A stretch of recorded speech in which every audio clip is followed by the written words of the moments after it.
नमस्कार दोस्तों, आप सभी का मेरे चैनल पर स्वागत है। मुझे उम्मीद है कि आपको मेरा पिछला वीडियो पसंद आया होगा। इस बार मैं 3 और सच्ची डरावनी घटनाओं के साथ आया हूं। तो चलिए शुरू करते हैं। पहला श्रोता। यह पहली कहानी राजन जी द्वारा भेजी गई है। यह कहानी चंडीगढ़ के एक सरकारी अस्पताल की है। मैंने इस अस्पताल में कई बार दिन और रात के समय दौरा किया है और बार बार एक जैसे अनुभव किए हैं। यह मेरी पहली घटना है जो नवंबर 2019 में हुई थी। उस समय मैं चंडीगढ़ में एक मल्टीनेशनल कंपनी में काम कर रहा था और अप्रैल 2019 में मुझे दिल्ली शिफ्ट कर दिया गया था। मैं हर 2-3 महीने में एक बार चंडीगढ़ अपने माता पिता से मिलने आता था। अक्टूबर के अंत और नवंबर के पहले हफ्ते में दिल्ली एनसीआर में भारी प्रदूषण होता है। मैं जीवन भर चंडीगढ़ में रहा था, जहां हमेशा ताज़ी हवा और साफ पानी मिलता था। दिल्ली के प्रदूषण का यह मेरा पहला अनुभव था। कई लोग N55 मास्क पहनकर ठीक रहते थे, लेकिन मैं न तो खा पा रहा था, न सो पा रहा था और न ही जाग पा रहा था।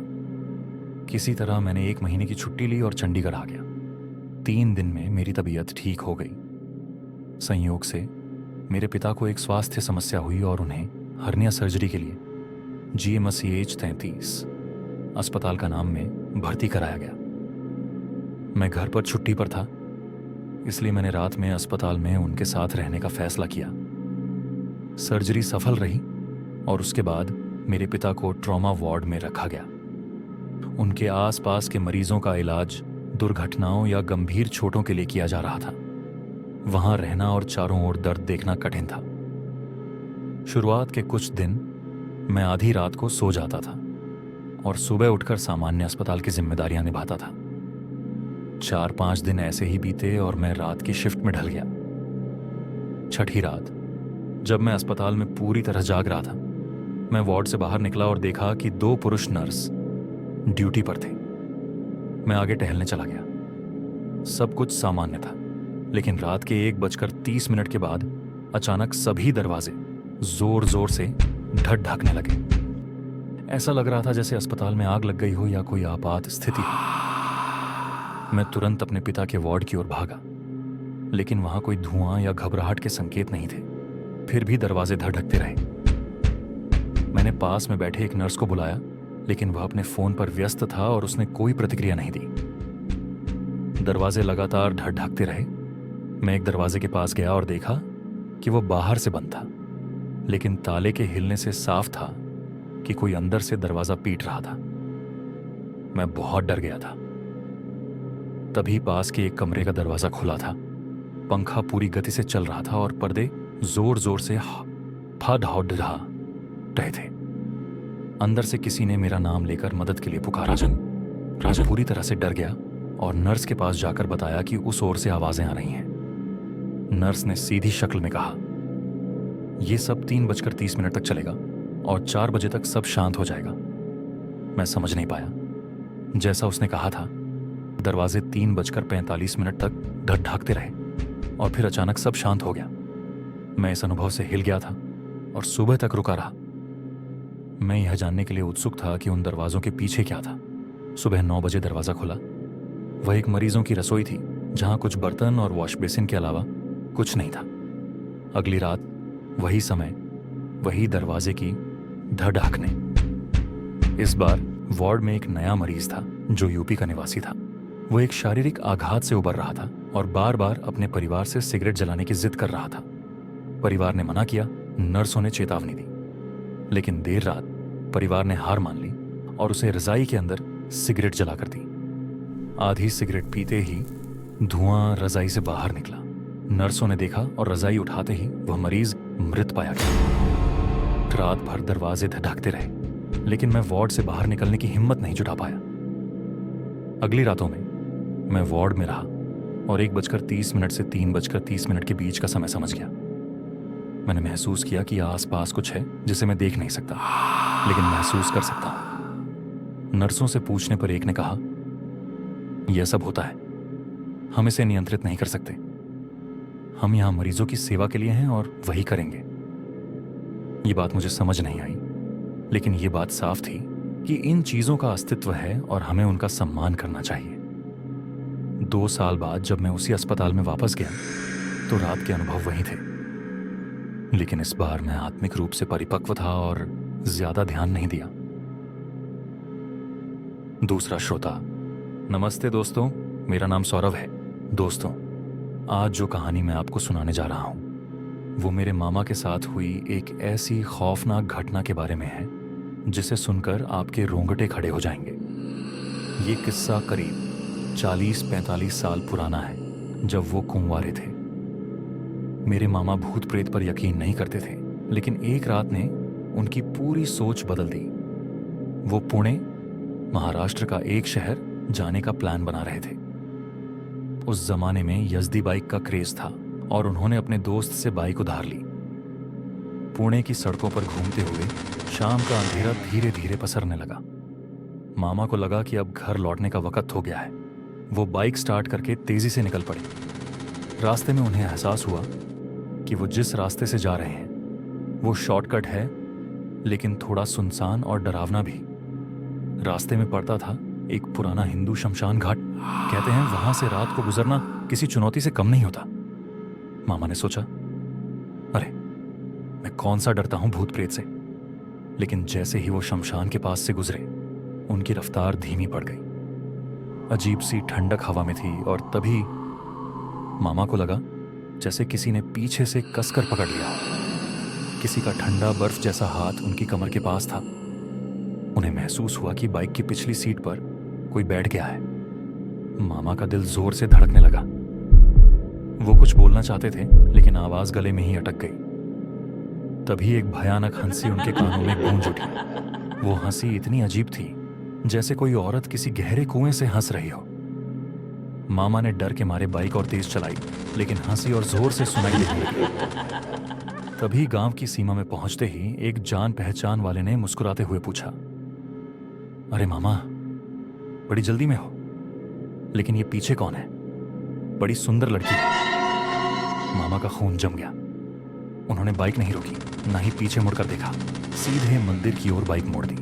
वो जानते थे कि मंदिर में ही उन्हें राहत मिलेगी। जैसे ही उन्होंने मंदिर के सामने बाइक रोकी, वो महसूस कर सकते थे कि पीछे बैठा वो कुछ गायब हो चुका था। लेकिन उस कुछ के जाने के साथ एक भयानक चीख गूंज उठी, जिससे मामा के रोंगटे खड़े हो गए। कई सालों तक मामा ने इस घटना के बारे में किसी को कुछ नहीं बताया, लेकिन एक दिन जब वो अपने उसी दोस्त से मिले जिसने उन्हें वो यज़दी दी थी, तो उन्हें एक और खौफनाक सच्चाई पता चली। वो बाइक पहले भी एक एक्सीडेंट में शामिल थी। बाइक का पुराना मालिक एक दर्दनाक हादसे का शिकार हुआ था और उसकी आत्मा उस बाइक से जुड़ी हुई थी। दोस्त ने मामा को पहले ही चेतावनी दी थी कि इस बाइक का इस्तेमाल न करें, लेकिन मामा ने मजाक में उड़ा दिया था। अब सवाल उठता है, अगर बाइक ही भूतिया थी तो वो सुंदर लड़की कौन थी जिसे गांव वाले ने देखा था? क्या वो कोई आत्मा थी जो हमेशा उस बाइक के साथ घूमती थी, या फिर शमशान में किसी की आत्मा ने मामा का पीछा किया था? तीसरा श्रोता। नमस्कार दोस्तों, मेरा नाम महेंद्र है। मैं दिल्ली से हूं। आज जो घटना मैं आपको बताने जा रहा हूं वह मेरे साथ दिसंबर 2009 में घटी थी। ठंडी शाम, घड़ी में 6 बज रहे थे। मुझे अपने दोस्तों के साथ डिनर के लिए एक रेस्टोरेंट जाना था जो मेरे घर से लगभग 50 किलोमीटर दूर था। मैंने एक टैक्सी कंपनी को कॉल करके 7 बजे के लिए कैब बुक की। उस समय न ओला था न उबर। स्मार्टफोन और ऐप्स की तो बात ही छोड़ दीजिए। टैक्सी बुक करनी हो तो कंपनी को कॉल करना पड़ता था या सड़क पर खाली टैक्सी रोकनी पड़ती थी। कुछ देर बाद मेरे मोबाइल पर एक टेक्स्ट मैसेज आया जिसमें ड्राइवर का नाम मनोज सिंह और गाड़ी का रजिस्ट्रेशन नंबर लिखा था। ठीक 7 बजे मुझे ड्राइवर का फोन आया। मैंने सोचा, वाह, ये तो समय का पक्का है। मैं नीचे उतरा तो देखा कि कैब मेरा इंतजार कर रही थी। ड्राइवर मनोज सिंह एक सादे और सरल इंसान थे। उनकी उम्र करीब 55 से 60 साल रही होगी। बाल सफेद थे और कपड़े साफ सुथरे, लेकिन साधारण। मैंने उनकी आईडी चेक की और गाड़ी में बैठ गया। उन्होंने कहा, साहब, कोहरा ज्यादा है, इसलिए सफर थोड़ा लंबा हो सकता है, 1.5 घंटे लग सकते हैं। मैंने कहा, कोई बात नहीं, मेरे दोस्तों से मिलने का समय 9 बजे का है, आराम से चलिए। हमारी यात्रा शुरू हुई। करीब 15 मिनट बाद मैंने देखा कि मीटर ऑन नहीं किया गया है। मैंने पूछा, अंकल, आपने मीटर ऑन नहीं किया, किराया कैसे लेंगे? मनोज ने मुस्कुराते हुए कहा, साहब, यह सफर आपके लिए मुफ्त है। मैं चौंक गया। क्या? ऐसा क्यों? उन्होंने समझाया, आज मेरी नौकरी का आखिरी दिन है, कल से मैं रिटायर हो जाऊंगा और तीर्थ यात्रा पर निकलूंगा। आप मेरी आखिरी सवारी हैं, इस आखिरी सफर का किराया लेना अच्छा नहीं लगेगा। मैंने कहा, नहीं अंकल, ये ठीक नहीं, हम सिर्फ 15 मिनट पहले मिले हैं, मैं आपका एहसान नहीं ले सकता। आपने सेवा दी है तो आपका भुगतान तो बनता है। मनोज ने धीरे से कहा, बेटा, आपने मुझे अंकल कहा है, ये तो मेरा सौभाग्य है कि मेरी आखिरी सवारी किसी अच्छे इंसान के साथ है। अगर आप मुझसे पैसे देंगे तो मुझे अच्छा नहीं लगेगा, आखिर 200 रुपये ना आपको फर्क करेंगे न मुझे, लेकिन मेरे दिल को खुशी होगी अगर ये सफर मुफ्त हो। मैंने और बहस करना ठीक नहीं समझा। गाड़ी में बैठकर मैं सोचने लगा कि इस साधारण से दिखने वाले इंसान का दिल कितना बड़ा है। फिर मैंने उनसे बात करनी शुरू की। मनोज बहुत बातें करने वाले व्यक्ति थे। उन्होंने बताया कि वह पिछले 35 साल से कैब चला रहे हैं, कभी किसी का पिकअप मिस नहीं किया और हमेशा समय पर पहुंचा हूं। उन्होंने गर्व से कहा। मैं उनकी बात सुनकर सिर हिला रहा था। तभी मेरी नजर उनकी कलाई पर गई। उन्होंने एक पुरानी घड़ी पहनी हुई थी जिसकी सुइयां 6:45 पर रुकी हुई थी। यह देखकर मुझे थोड़ा अजीब लगा कि एक समय के पक्के इंसान की घड़ी खराब है। मनोज ने मेरी नजरों को पकड़ लिया और हल्के से मुस्कुराते हुए अपनी शर्ट की बाजू से घड़ी ढक ली। उन्होंने कहा, मुझे पता है ये घड़ी काम नहीं करती, लेकिन ये मेरे पिताजी का तोहफा है, इसलिए इसे हमेशा पहनता हूं। ये मेरे लिए एक शुभ चीज है। वैसे समय पर पहुंचने के लिए घड़ी की जरूरत नहीं पड़ती। मैंने सोचा, सही बात है, मनोज ने तो सचमुच मेरी सवारी के लिए समय की पाबंदी दिखा दी थी।